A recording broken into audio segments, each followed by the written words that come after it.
What's Moses Kuria's game plan? Because personally, I no longer understand Moses Kuria's brand of politics. Is Moses Kuria out to mislead the Deputy President William Samoei Ruto? Or is it possible that Moses Kuria is now setting the stage to shame President Uhuru Kenyatta right in his own backyard? Those are the questions I've been asking myself since yesterday.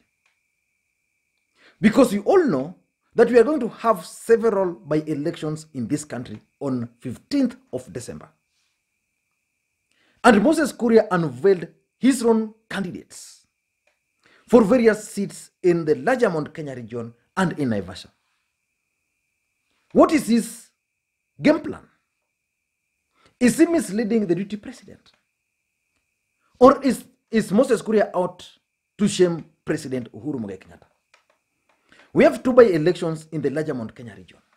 And those two by-elections, I believe, are going to shape the politics of the larger Mount Kenya region. There is the by-election in Kahawa Wendani.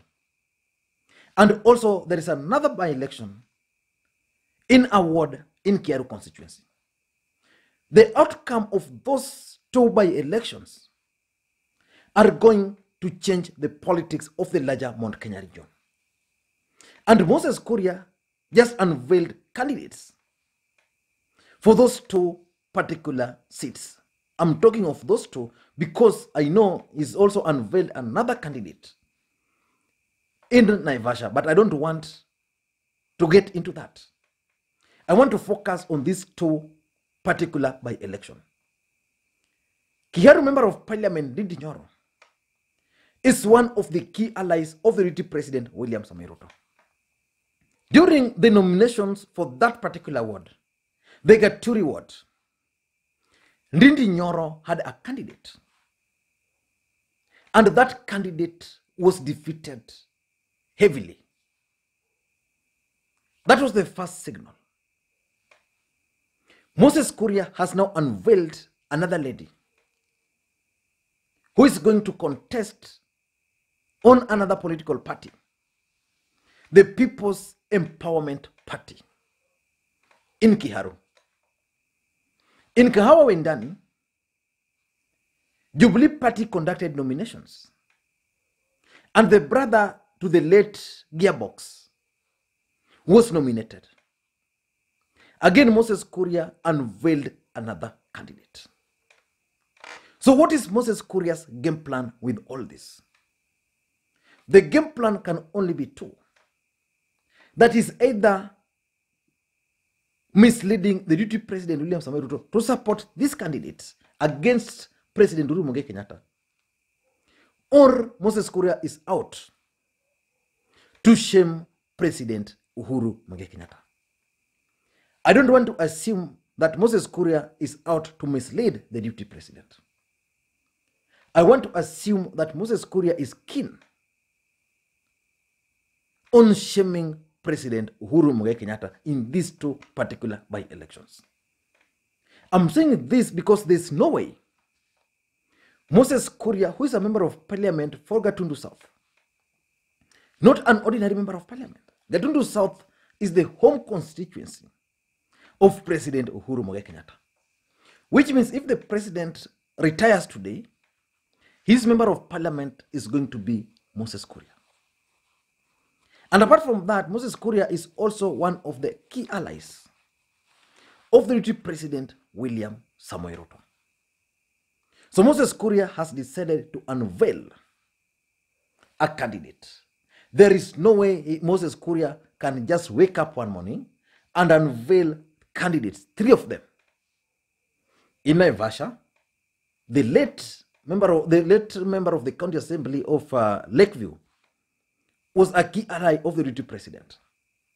The guy who won the Jubilee nominations is not a key ally of the deputy president. Ni mtu wa Uhuru. In Kahawa Wendani, I want to assume so. In Kiharu, the guy who won was not the favorite of Ndindi Nyoro, who is a key ally of the deputy president. So what is Moses Kuria's game plan? There is no way Moses Kuria can wake up and decide that, okay, we are going to give the ticket, or I'm going to congratulate the People's Empowerment Party's candidate for these 3 wards. Nothing happens like that in politics. It was designed. In my view, Moses Kuria is doing this to achieve 4 political objectives. Number 1, I think Moses Kuria is introducing the party which they are going to use for the purposes of 2023 general election. This is the party which the deputy president is going to use in 2022. In Jubilee Party, he's been kicked out. His allies have been kicked out of that party. So they no longer have a say in Jubilee Party. We remember the last time the deputy president was at Jubilee Party, Raphael Tuju ended up expelling him as the deputy party leader of Jubilee Party. So I think, and I strongly believe, that what Moses Kuria is doing is actually unveiling the party which they are going to use in 2022. And for those who've been following the politics in this country, I remember when I was still a very small boy, Raila Odinga was in Fort Kenya. He had just disagreed with Kijana Wamalo and James Orengo. So there were 2 by-elections in my village. I think one was in Southeast Nyakach, and another one was down. I can still remember the names of those 2 individuals. There was Ben. What was the other name? There was Ben, I can remember the name Ben, and then there's Wadiaga Onyango, down and upper Nyakach. So those 2 people contested on NDP. And I believe up to now, they were the first elected NDP leaders. And later on, that's when Raila Odinga decided to defect officially from NDP to contest afresh. So Moses Kuria and the deputy president and their team are actually unveiling a new political party, which they are going to use in 2022. So that's the first thing they are trying to do. Number 2, I strongly believe that these guys, the William Ruto allies, are also trying to gauge the strength of Tanga Tanga in the larger Mount Kenya region.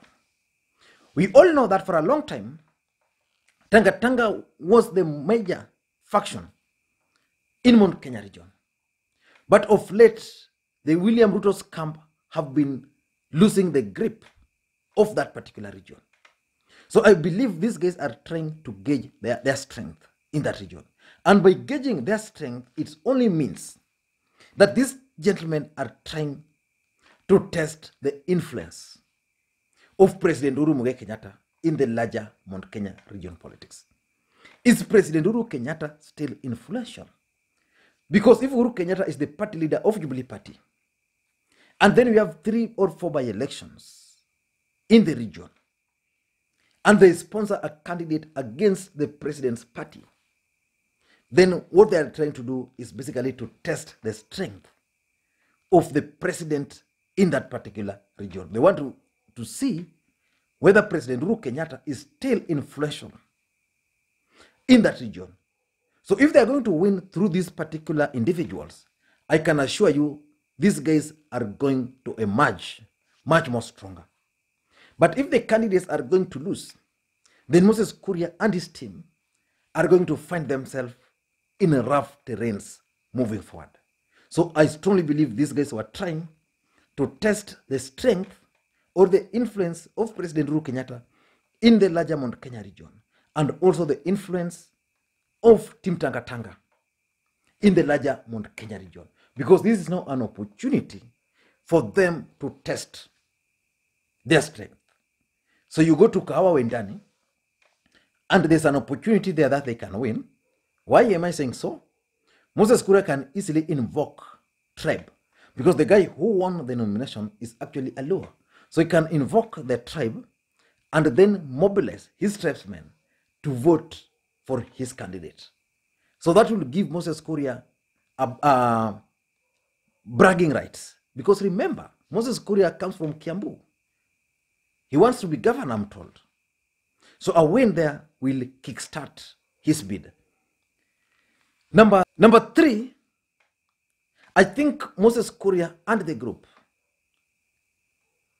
are actually trying to take the war to the doorsteps of President Uhuru Kenyatta. Why am I saying so? Kiambu County is in, Kawawendani is in Kiambu County. That's the home county of President Uhuru Kenyatta. In an ideal situation, the deputy president would not have interfered in any way with that particular by-election. Moses Kuria, who is just a member of parliament from that constituency or that county, should not have even dared attempt to challenge the president, because challenging the Jubilee candidate means challenging President Uhuru Kenyatta. So in my view, Moses Kuria ought not to have done that, but is doing that to take the war to the president. They want to see how the president is going to react. Number 4, it could also be a rebellion against Jubilee officials. I was reading somewhere that probably the guy who was being fronted by Ndindi Nyoro never failed the way it was projected. That the party machinery engineered his defeat. What about Kawawendani? What about Lakeview? So if that's the case, then probably Moses Kuria and the group agreed to front this People's Empowerment Party. That name alone can ring a bell. Kama uko na real mzuri. So they're going to create a rebellion about these officials. Our guys won. They were never given the certificate. You ended up giving some other people certificates. Now we've managed to get other candidates and we have offered them the certificates. So tukutane kwa uwanja. So basically these guys might be rebelling against Jubilee officials based at Pangani. Remember the incidents where the deputy president was there to meet Tuju. Tuju refused to meet him. And lastly, Moses Kuria and the group are trying to test William Ruto's machinery. Campaign machinery. How is it strong? This machinery is going to be tested in Msambweni. It's also going to be tested in the larger Mount Kenya region. So basically these 3 wards, the machinery is going to be tested there. And that's why they opted for that particular party. I don't know what you think, but that's my take. Although me personally, I always believe that Moses Kuria is a Trojan horse who will dump and join President Uhuru Kenyatta at a later date. So that one, I don't want to bet on it, but I'll leave it for you guys after that particular election so that we can tell that Moses Kuria was actually a Trojan horse. But for now, I strongly believe that Moses Kuria is sponsoring these particular candidates on this particular party because of the reasons I've stated above. I don't know what you think. Let me know your thoughts on this matter. And if you are watching this video for the first time, please take a second or two and click subscribe button so that next time we produce a video like this, YouTube will automatically notify you. Thank you guys, and please may you have a good day. Bye-bye.